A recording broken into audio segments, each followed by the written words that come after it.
Right then, hello everybody, and welcome along. Lockdown Learning number 48, and the end of week 11. So, yeah, welcome along. We'll get stuck in. I'm going to talk a little bit of housekeeping first, and then we'll get along. So, I just wanted to note that we've reached a little milestone in the last week, although you may well not have realised, but I keep tabs on these things. We passed 1,000 subscribers this week. And for those that know anything about YouTube, having 1,000 subscribers, which is slightly scary, but makes you eligible for quote-unquote monetization. So I've been trying to decide over the last few weeks as to whether I want to click the monetization button or not. What I've decided, I think, is that I am going to start showing some enabling some ads on some of the videos, so you may well start seeing some ads start to appear on some of the lockdown learning videos. I do want to say that any money that I do make out of this, and I think it will be an extremely small amount of money, but any money that I do make will be being donated principally in the first instance to Gateshead Food Bank, because I think it's a very worthy and important cause at this time. The causes to which I donate may well change over time, but rest assured, I'm not planning on profiting personally from people's use of this material. So I just wanted to make sure that people realise that even if you do see ads on some of these videos in the future, that's not lining my pockets. Right, so with that out of the way, we're going to move on with what we're going to do today. So I trailed on Twitter earlier, but I know not everybody follows me on Twitter.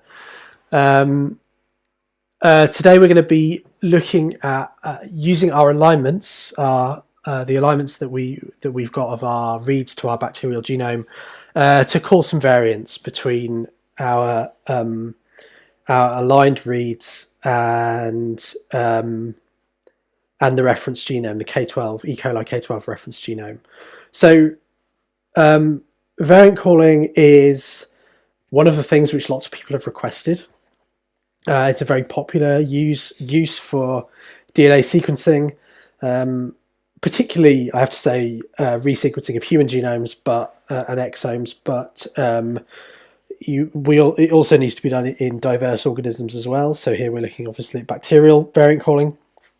What I will say is that the way that I'm showing you this afternoon is not necessarily the way that you would want to do this, particularly not for larger projects and for human variant calling. I'm showing you a way of producing variant calls, but not necessarily the way. And the reason I'm doing it this way right now is essentially as an exercise in just showing you how some of these tools work and how we can use these alignments, but also just as a way of kind of introducing you to the idea of variant calls and of the various formats of data that are around for variant calls. So that's kind of my broad plan. With all of that in mind, what I want to do straight away is install the software that we require and get the first command running. And the reason for that is that first command I've tried it out on my server, and it took about 11 minutes on the server. So on the VM, I'm slightly concerned that it might take rather longer than that. So I wanted to get that running before I start talking in any detail about exactly what it is that we're doing. So let's start right there. Let's begin by getting the software that we need installed and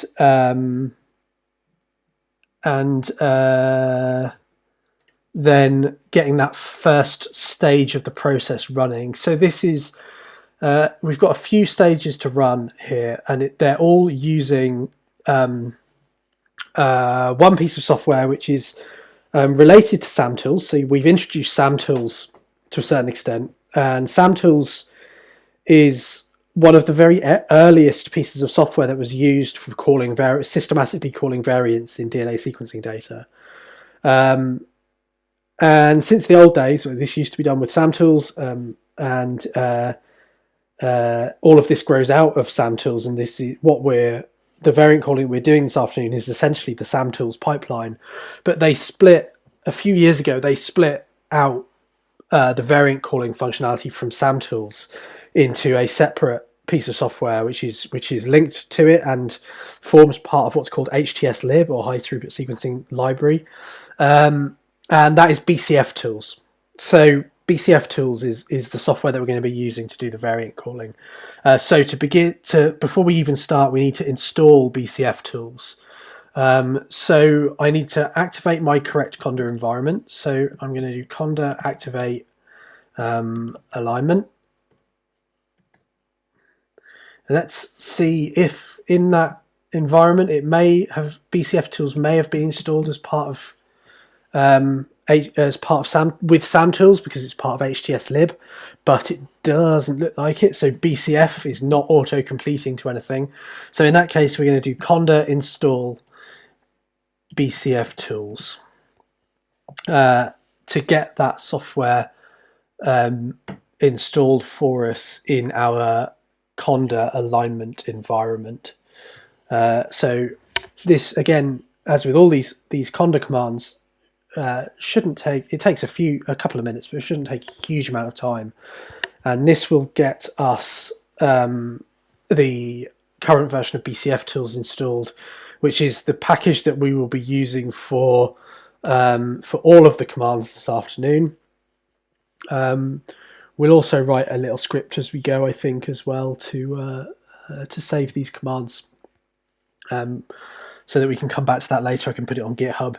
Right, so that's BCFTools installed. So now we should have the binary BCFTools, which works like SAMTools. It takes the first argument, essentially, of BCFTools is a command. So we've got there a list of commands that work with BCFTools. Okay, so let's also make a new directory. Let's make a week 11 directory in my share directory, just as a place to put this. I know it's the last day of week 11, but let's try and keep things organized. And let's take the sorted BAM file that we created earlier in the week, and its index. So sort BAM and sort BAM.bai, and let's put those into the week 11 directory, because that's our input. Actually, we also need, let's move those, and let's copy our reference genome as well, because we need that. So we'll put that into week 11 as well. Okay, so we need the reference genome and we need the BAM file. We need our alignments. And then the first command that we need to run, so let's cd into week 11 and check that all those files are there. The first command that we need to run is the BCFTools command mpileup. So mpileup is a tool which takes the alignments and the reference genome and generates what are called genotype likelihoods at each genomic position that has any coverage in our alignments file. So it looks at the alignment and it figures out what genotypes are present at each position in your genome where you have coverage in your alignments, and what the likelihoods of those different genotypes are. So that's the kind of first process, is to generate those genotype likelihoods. And this is a relatively slow process, even for this quite small alignment. So this is why I wanted to get this up and running now, so that if it takes 15 or 20 minutes to run, it will be run by the time we want to do the next thing. If I get this running and then talk about some general principles and some other stuff. Okay, so mpileup is run by BCFTools, and then the command that you want to run is mpileup. Okay, and then we need some options for mpileup. So the main input is the BAM file. So that's a positional argument, comes at the end of the command. So that's our main input. But the other options that we want are as follows. So the first thing is the output format, and the output format is defined with a capital O. And the options here are there's a few options for the output format. The principal output of most BCFTools is so like SAMtools deals with the SAM format, BCFTools deals with the BCF format, and it's uncompressed relative to the VCF format. So BCF is the equivalent of, so BAM is binary, this is the binary alignment format. BCF is the binary variant call format. VCF is the equivalent of SAM for variant calls. So despite the fact it's SAMtools, so really it should be VCFTools, it's actually BCFTools for reasons I don't really understand. But the options for the output format are, B will output BCF, which is compressed. V will output VCF, which is text, so uncompressed. U, which is what we're going to put, U will output BCF, but it's uncompressed BCF. And the reason why we're outputting uncompressed BCF is it's just a little bit quicker. So it's faster to operate with BCF than with VCF, and it's faster again to not have to apply any compression algorithms. So we're going to work through most of this pipeline with uncompressed BCF files, and the format for uncompressed BCF files is U. So our output format is U. The next option is F-F, little f, which is the reference genome. So here we want to point to the FASTA format file of the reference genome that we're interested in. Then we need to define the output file. So that's dash lowercase o. So the output format is uppercase O, and the output file itself is lowercase o. And our output file is going to be called SRR118.66736, and I'm going to call it .pileup.bcf. Okay, so there are several steps to this little pipeline that we're going to run this afternoon, and each step produces a BCF file, and the contents of that BCF file is very slightly different, and so I'm going to give them all different names based on the stage of the pipeline that we're at. So this is the mpileup stage, so I'm going to call my output file pileup.bcf. And then the final argument for BCFTools at this point is the input file. And the input file is our alignments, it's our BAM file. So that's our sorted BAM file from earlier in the week when we did our sorting. So this is our first command. Okay, so BCFTools mpileup -OU -F, and then the reference genome -O, and then the output file, and then our input file. Okay, so we're going to set that running because, as I said, this will take a good little chunk of time. It certainly isn't going to be rapid and immediate. Okay, so what exactly is the purpose of what we're doing here? Which is a reasonable question to ask, and is a reasonable kind of thing for me to try to address at this point. So we're doing variant calling. Okay, so if we let's move this away. So here's our alignment that we were looking at in IGV last time out, and we can see a candidate variant here in this alignment, a position in the alignment where all of the reads, or the vast majority of the reads that align to that position of our reference genome, are carrying a candidate variant. So the sequence of the reads aligning here is different to the sequence of the reference genome.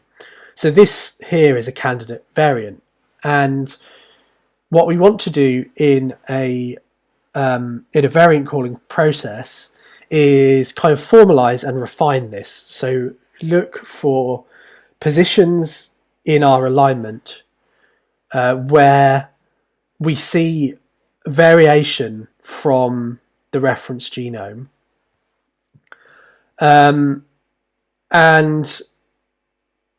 that variation is consistent enough in the reads for this to be a genuinely varying position when compared to our reference genome.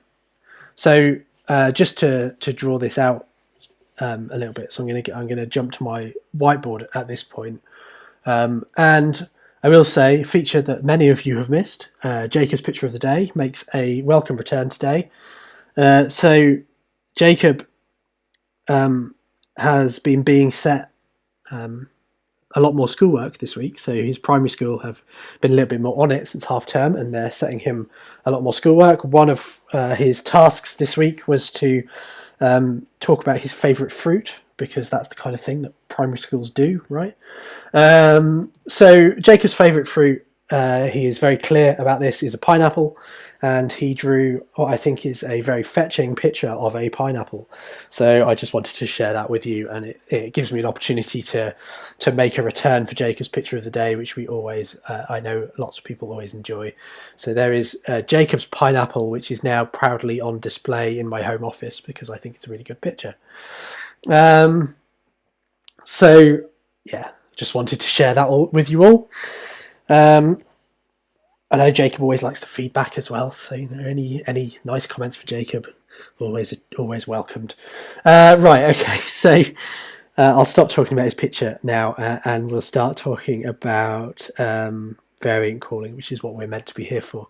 So let's move this out of the way. Bye. Okay, so try and be neat about this. The idea here is that we've got a reference genome. Okay, so whoops, sorry. God, that wasn't very good, was it? Professional. See, I may have 1,000 subscribers, but I'm no more professional than I was at the beginning. I don't know why that jumped around quite so dramatically. Right, okay, let's start again. So, right, we have our reference genome. And we have our alignment. So here's our alignment. And we can think about this as being, so reference genome and alignment. And we can think about this as being our consensus, right? So our alignment has some idea, the reads stacking up under our alignment. So we can have a set of reads under here, which is kind of what we've looked at in IGV last time out. So you can have a set of reads under here. And these reads can be thought of as having a consensus sequence. So as we kind of build up all of our different alignments, all of our reads aligning to our reference genome, we begin to build up a picture of the consensus of this alignment. Okay, so what you'll find in this alignment is that there will be positions where you have differences from your reference. So here in our alignment, we have a position which is varying from our reference genome. Maybe we've got another one here. Maybe we've got another one here. But these may be just in a single read, or maybe in a small number of reads. And so these little spurious variations, which are not consistent across the whole pattern of our alignment, but are occurring sporadically in our reads. So these are often due to sources of noise, so usually some sort of sequencing error, right?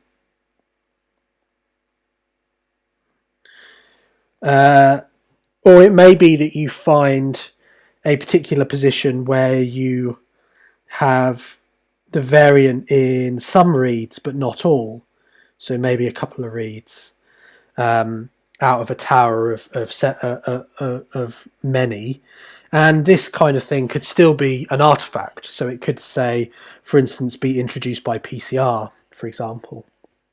So you might have a PCR artifact which makes a change in a set of your reads, but not all of your reads, and it looks to the alignment as if it's variation, but actually it's just an artifact. And then you can have positions where you have variation in all of the reads that pile up at that position. Or in the case of a diploid organism, say in half of the reads, that can also be informative.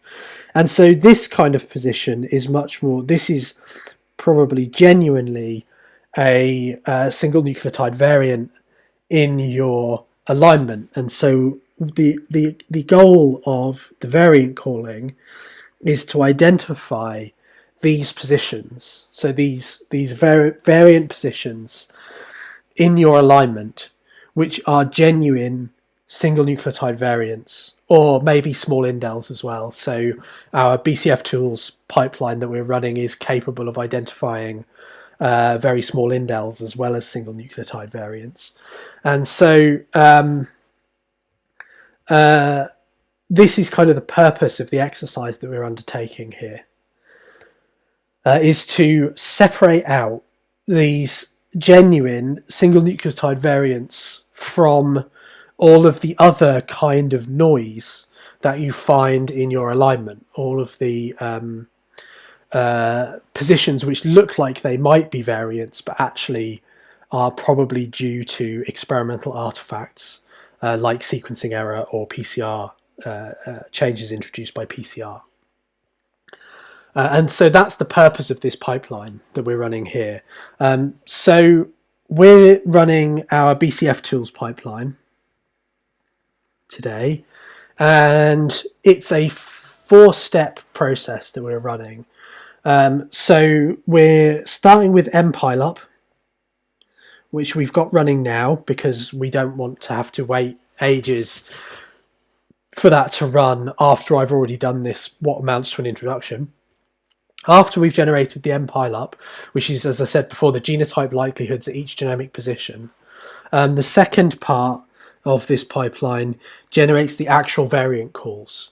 So the BCFTools command call then makes the actual variant calls. So this takes the genotype likelihoods and generates the calls of the actual variants. So in the way that we're going to run it, we're going to output only the sites, the actual variant sites. So it's going to output just these regions in our alignment, which are different to our reference genome. Okay, so that's the second step. And actually, this step of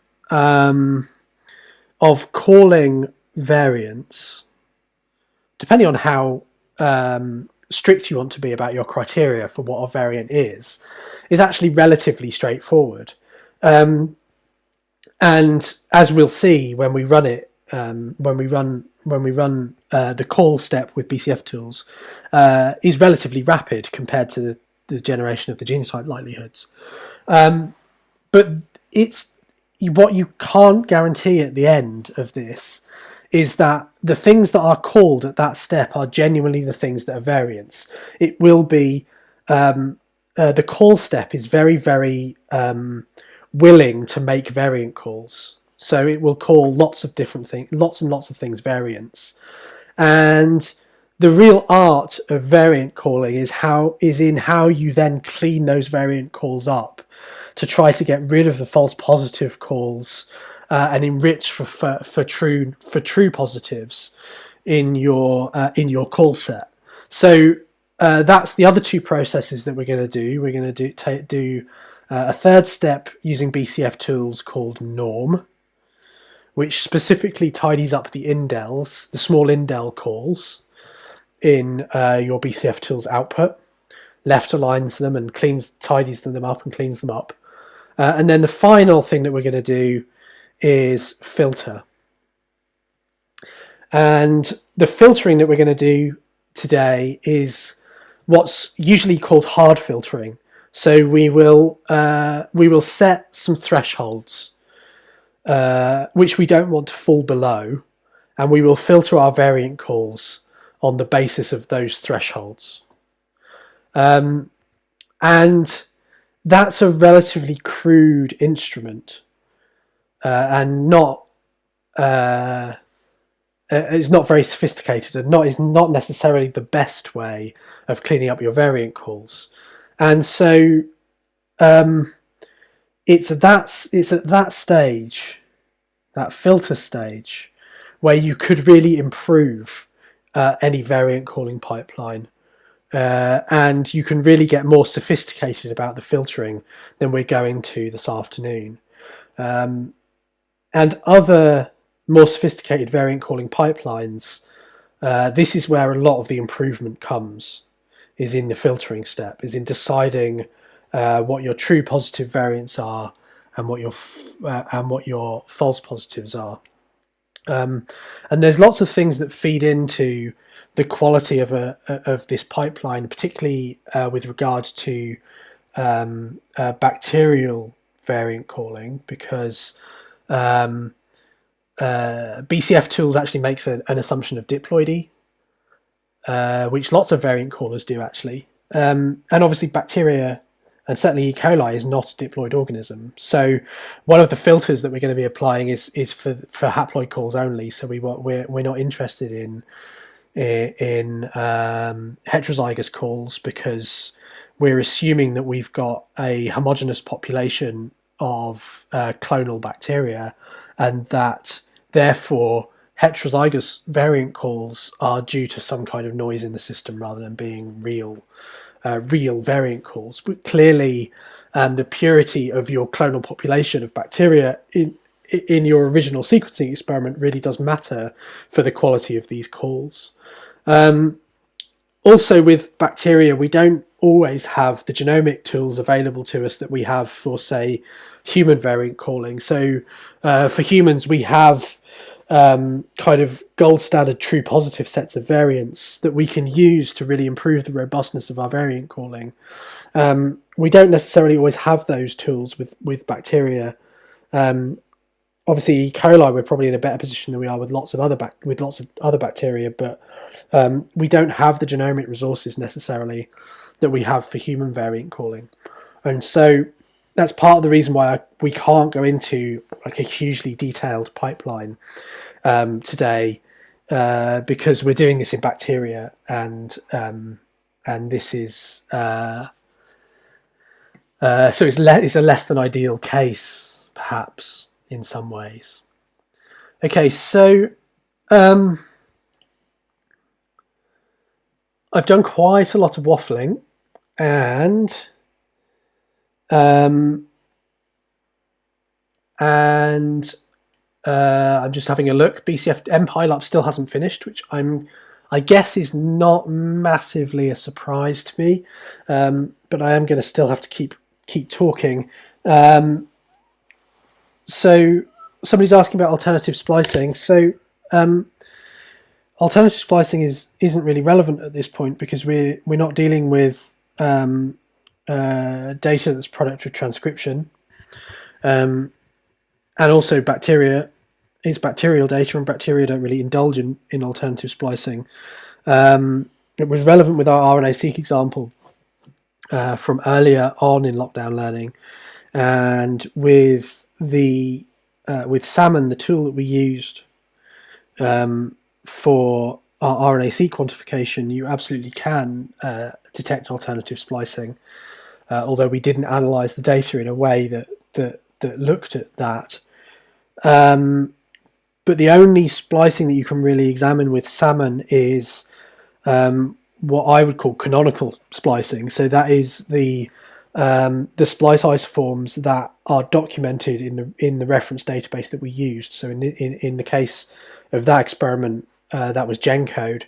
And so if you observe isoforms that are captured in that reference database, then you can tell things like alternative isoform usage, and you can detect differences in splicing events as long as those events are contained in that database.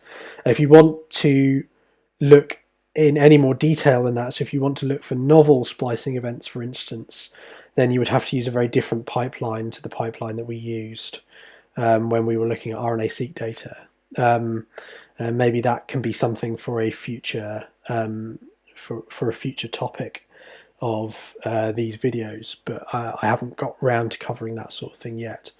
But in this case, because what we're dealing with here is genome sequencing, splicing is not something that comes into consideration.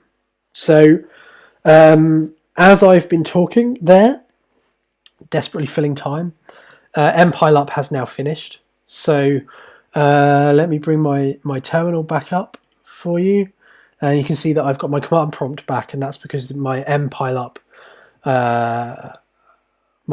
run has finished. So what I'm going to do actually is I'm going to start writing a script as well as everything else. So let's copy that out and let's start writing a so BCFTools, let's call it variant call BCFTools.sh. Okay, paste that command in. We also need to let's split it up, split the lines up a bit. It would also be good to put our hashbang in. So Manuel asks, can you align to the reference transcriptome and perform variant calling? This is a subject fraught with controversy and intrigue.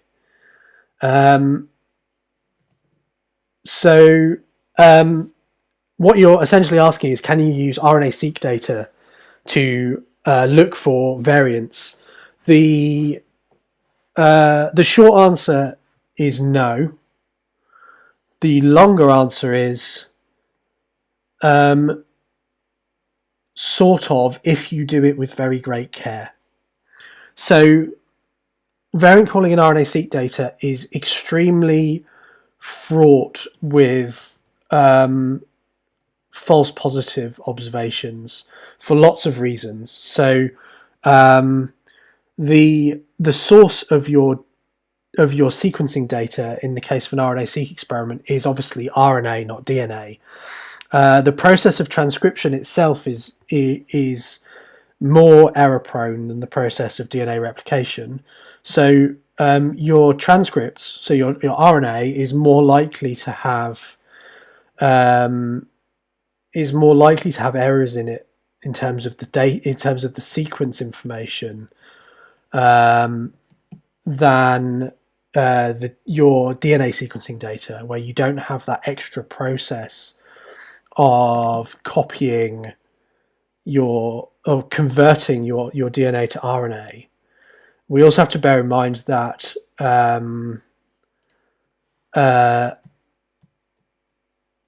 in order to generate data, in order to generate a sequencing library, we also have to reverse transcribe that that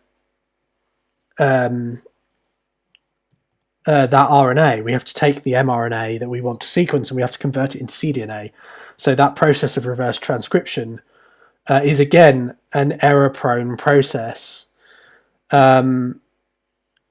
which is likely to introduce more artifacts into your sequencing library. So those two processes of transcription and then reverse transcription will both introduce extra artifacts into your sequencing library, which will introduce false positives. Also bear in mind that the coverage of an RNA-Seq library is, by the very nature of the experiment, extremely uneven.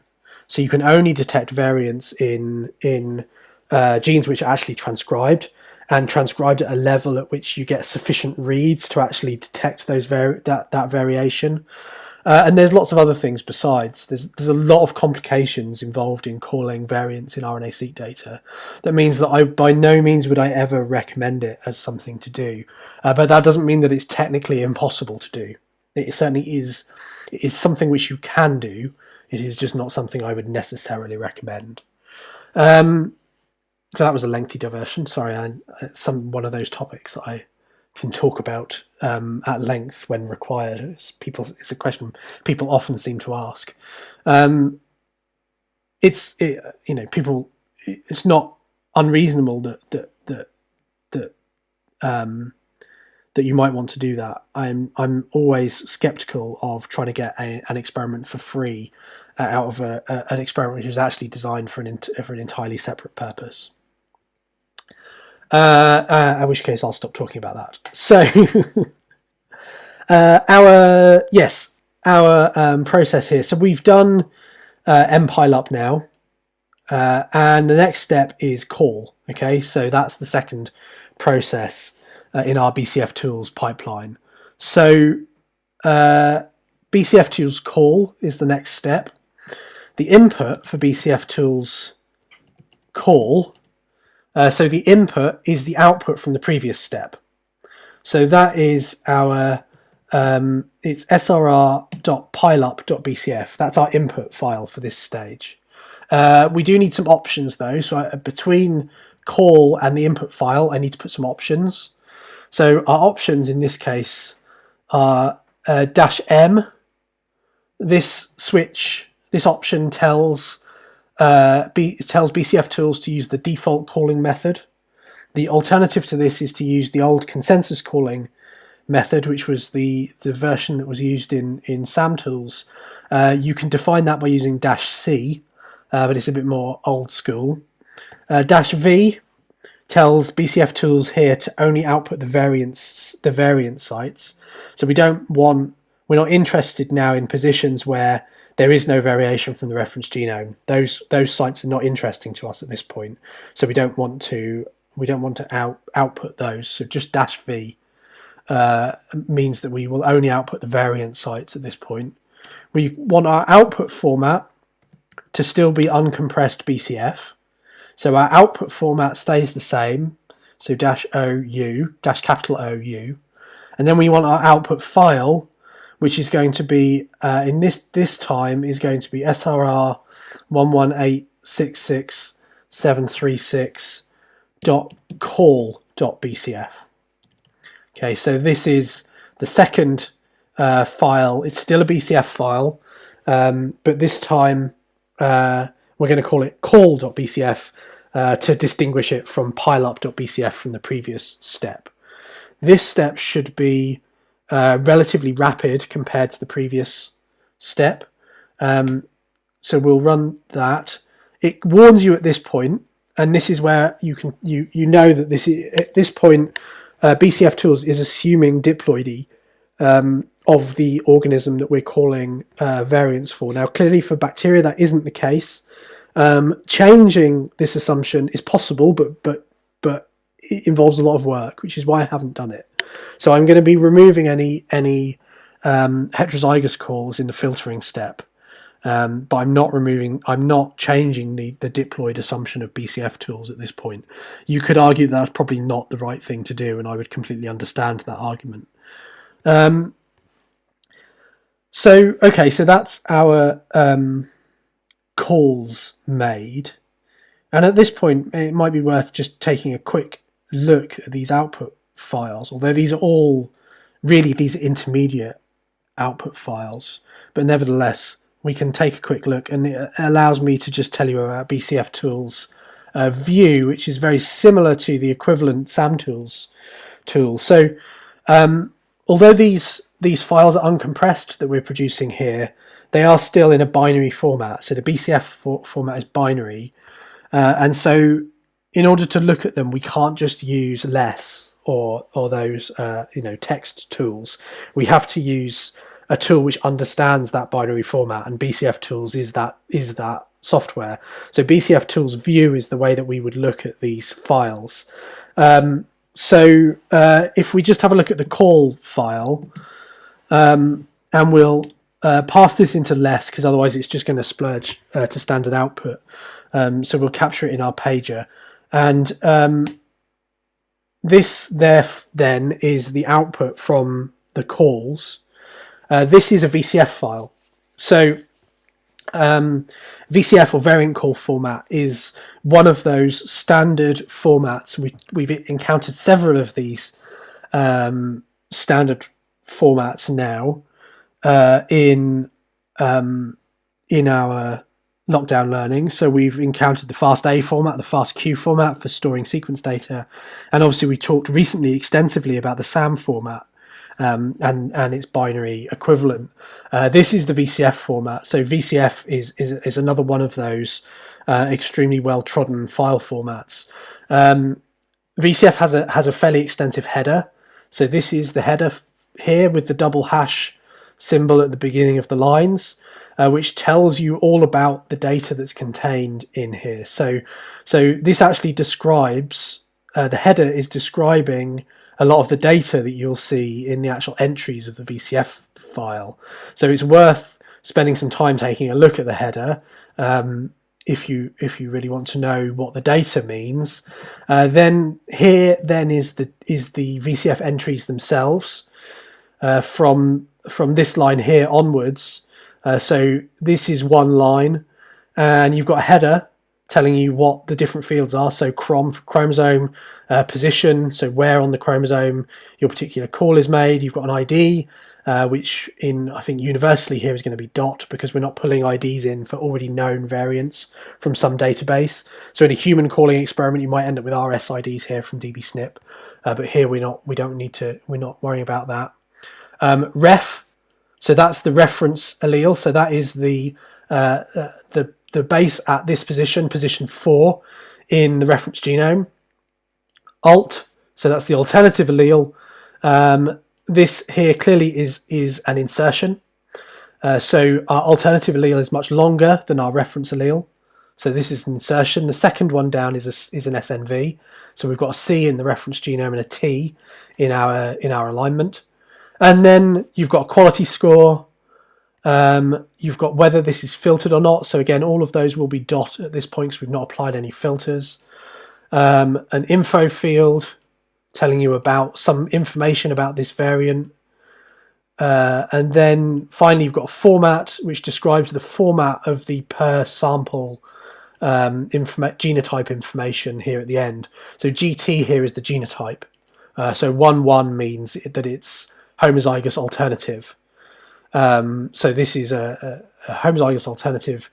So in all of our reads, essentially aligning to this position, it's the alternative allele, not the reference allele. What you might also see here would be 0-1 for heterozygous. 0-0 would obviously be homozygous reference, which you wouldn't expect to see here because we're only outputting variant positions. And then the 3 values after the genotype here, these are the posterior probabilities. So these are Fred scale probabilities of each particular genotype. So the genotype which it has been called to be will be 0. So that's 1, 1. The middle one is 1, 0, and the first one is 0, 0. The larger the number, the less likely it is that this position is actually that genotype. So 0 is the genotype which it has been called to be. And then you want the other numbers there to be as large as possible for this to be for you to be certain that this is a genuine call. So you can see that each of these variants has different qualities, different scores, different posterior probabilities of it being true.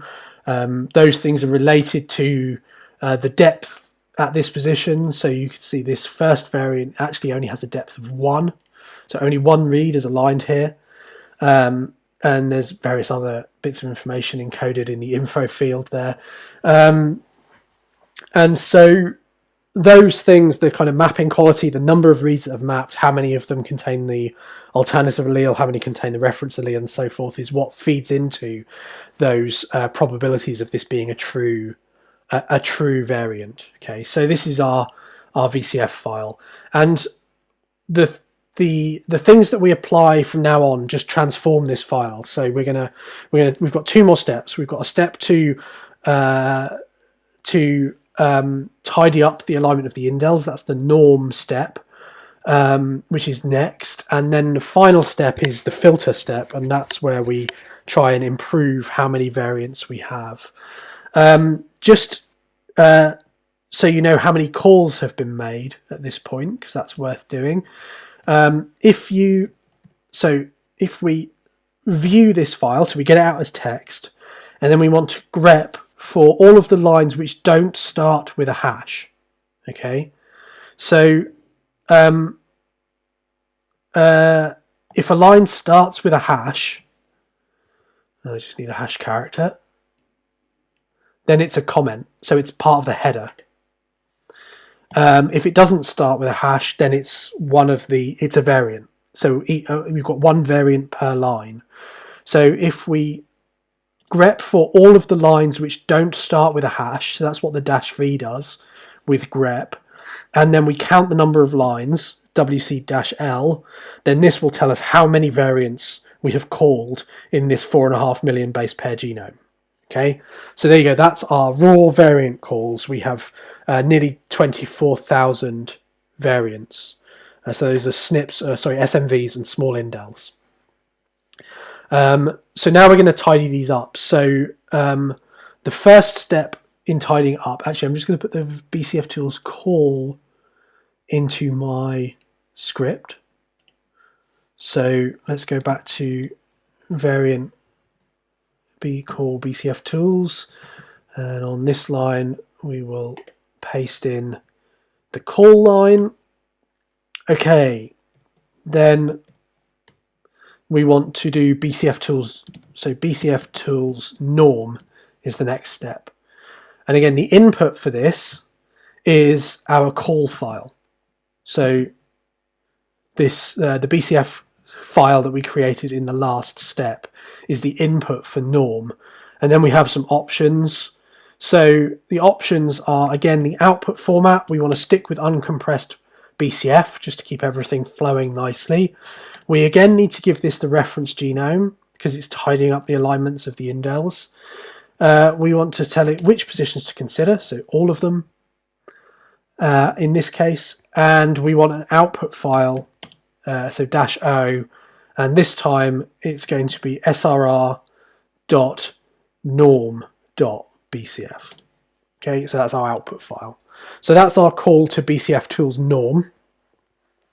So this will run, and then it will give us a little report at the end on what it's actually done. So there we go. It's going to run. It doesn't take too long. So there you go. Total number of lines.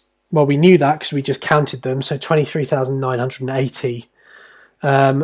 So none of them are split, whatever that means. 187 have been realigned. So that's tidying up the INDEL calls, and none of them have been skipped. So this has processed these variants in this particular way. Exactly what it is that's done, that BCFTools has done here, I'm afraid is a little bit of a dark art to me, and I'm not entirely sure, so I can't really go into it. But it's meant to be, as far as I know, it's left aligning the indels, so it's just tidying up the representation of the indels in our VCF file. Right. So then the final step, and actually let's put this into our script as well. Let's keep ourselves consistent. Okay. In we go. Stick it in the script. And it's a long one, so we'll split it up. Let's split it there. Okay, so the final step then is BCFTools filter. And again, the input for this is the output from the previous step. So again, we're stepping through, and each time the input for the new step is the output from the previous step. So the input here is the output from BCFTools norm. We want to define our output format, and this time, instead of doing uncompressed BCF, this is the point at which I'm going to want compressed BCF. So this time my output format is B rather than U to get compressed BCF. For working with this file downstream, this doesn't really make any difference, but this will enable us to keep the smallest footprint on the disk possible. And to be honest, we will be able to delete the previous stages of this analysis, should we wish to. Okay, our output file is going to be SR variance. I'm going to call it variance.bcf. So we know that that's our final output. And the other thing that we need is to define our filter. And as I said before, this is going to just be a hard filter. So we're going to apply some strict criteria to our variance. If they fulfill that criteria, then they will be kept. If they don't, then they will be excluded. Okay. So to define this, you can either do -e or -i. -e means exclude the variance for which this returns true, for which our statement returns true. -i would mean include the variance for which the statement returns true. Okay, and then after the E or the I, you want a statement of the filters that you want to apply. So you could apply, each variant has a quality, which is defined by its qual value. So you could filter based on the quality. So with -e, you would want to say quality less than a certain value. And these are Fred scale qualities, just like the individual base call qualities in a FASTQ file. So less than 40 is quite a robust threshold. So here we are excluding any variance with a quality less than 40. You could include, so -i, any variance with a quality greater than or equal to 40. Okay, and that would achieve the same filtering. It's just whether you want to think about the variance you don't want or the variance you do want. And I would usually think about the variance I don't want. Okay, so I don't want variance with a quality less than 40. I also don't want any variance with a depth, so dp is depth, less than 10. Okay, so I want at least 10 reads mapping to that place in the genome for me to call it a valid variant. Okay, this double pipe symbol here in our expression is an OR. This is a logical OR. So either this can be, if this is true, or this is true, then we will filter this variant. So you could have a high quality, you could have a variant with high quality, but a depth of 8, and it would still be filtered by this statement. Then we can have another OR. And then the final thing is that we only want homozygous variants. And that is because of this is because it's a haploid organism. So we're not interested in variants which are heterozygous, because they're not likely to be true variants in bacterial sequencing. So if the genotype is not equal to 1/1, then we want to remove that variant. We want to filter that variant out. Okay, so that's our final filter condition. So we've got those 3 conditions, and if any of them is met, then the variant will be filtered out. So if either the quality is less than 40, or the depth is less than 10, or the genotype is not heterozygous alternative, then we will filter that variant out of our final call set. Okay. The kind of more robust and sophisticated ways to do this these days generally employ some kind of machine learning model for deciding the difference between a true variant and a true positive and a false positive variant. But that is quite considerably beyond the scope of what we can achieve in this hour. So instead, we're going to apply these hard filters. Okay, so this will run filter over our variants. And if we redo our grep from before, I'm not actually sure what the results would be. So with other variant calling pipelines that I've used in the past, so particularly the G80K variant calling pipeline, filter steps don't actually remove variants which fail any filters. They just mark them as having failed, and they mark variants that pass filters with a pass. I just want to find out if these variants have actually been filtered or whether they're still present in the file. So we should find either this number will have changed or it will stay the same, which sounds a bit like a really facile thing to say, but is true nevertheless. Right, okay, so any line which does not begin with a hash character, and count those lines. Okay, so there are fewer. So filter here has actually removed the variants which don't pass our filters. So they've actually been removed. And as you can see from this number, it's not actually very many of them. It's just over 1,000 of our 24,000 variants have been filtered by those filters. So actually an awful lot of the raw variant calls here are relatively high quality variant calls. So let's just have a quick look at the variants which have passed our filters. So again, BCFTools view is how we look at this file. We've got a header, which in our header we should have a description of the filter that has been applied. And there it is. So there is a description of the filter that we've applied to our variants in the header. And in our actual VCF file, so in the body of our VCF file, we now have only variants which passed our filter.